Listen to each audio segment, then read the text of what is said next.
What's up guys, I'm Dean and welcome back to my YouTube channel. Today I have a very exciting video, one that I've been looking forward to for a very long time, and that is a spoiler-free review of the first Marvel movie in a little over 2 years, Black Widow. Let's talk about it. So this will all be spoiler-free. I'm gonna touch on my thoughts on the characters and the movie overall and different elements that I liked and disliked while giving my final verdict, which is a score out of 5.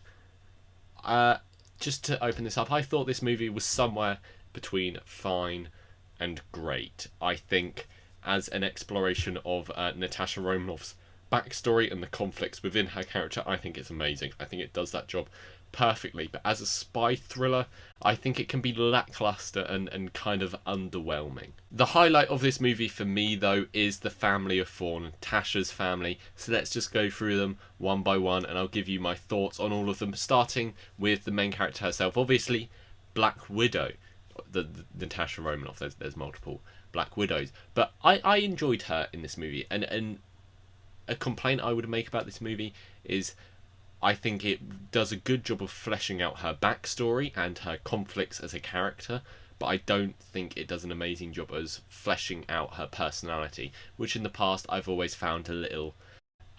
it left some to be desired because it was just a bit too stoic and cliche in some ways. But overall, I think her character is greatly improved in this movie.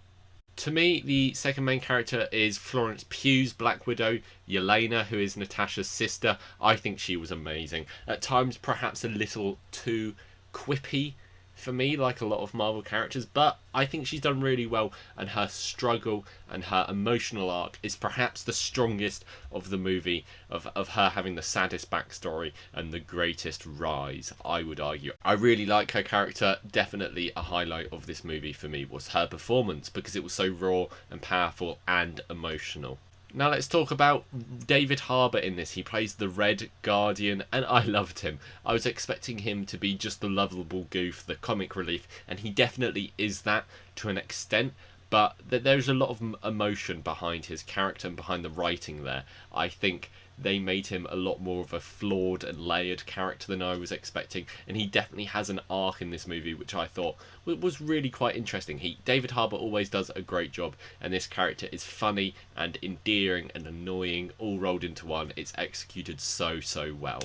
Next is Melina, played by Rachel Weisz, who is Black Widow's mother.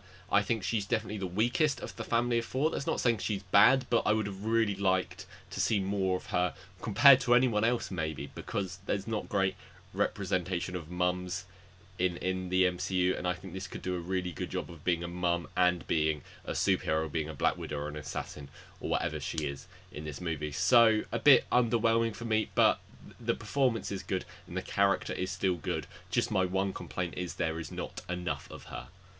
Just to briefly touch on a couple other characters, the character played by Oti Fagbenle, sorry if I'm mispronouncing that, I don't know, to be honest. I don't get why his character is included. I think it's a weird choice, and I think it doesn't really add anything.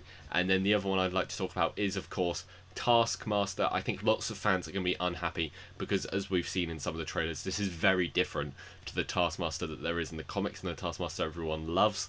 But I still liked their inclusion in this movie, and I think it's done effectively, if not a little sparsely. Finally, we have the villain Drakov, and to me, he's another weak part of this movie. He's underwhelming and kind of bland and cliche, but I think the family of four definitely does make up for this.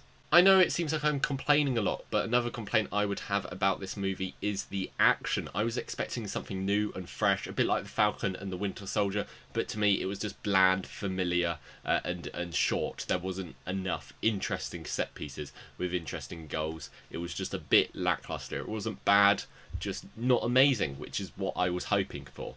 And another big complaint I would have is that it feels like a really weird send-off for Natasha's character, because obviously she died in Endgame. I feel like it doesn't feel like a conclusion for her because it takes place earlier in the MCU timeline, and it just doesn't really fit in for me. It was good overall. It worked as an exploration of this character, but not a great action movie in my opinion. There's lots of lovable heroes, but the villain was weak, the action wasn't great, and it did leave a lot to desire, to be honest. But if you loved it, I loved that. I wish I enjoyed it more than I did. I was sitting here writing my review, and I was thinking to myself, can I not say more nice things? Because I wanted to. I really wanted to love this movie.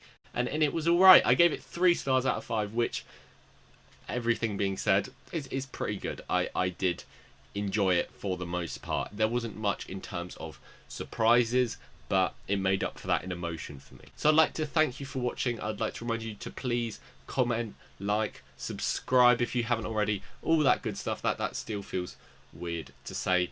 But let me know what kind of YouTube videos you want in the future, because I'm still testing this platform out.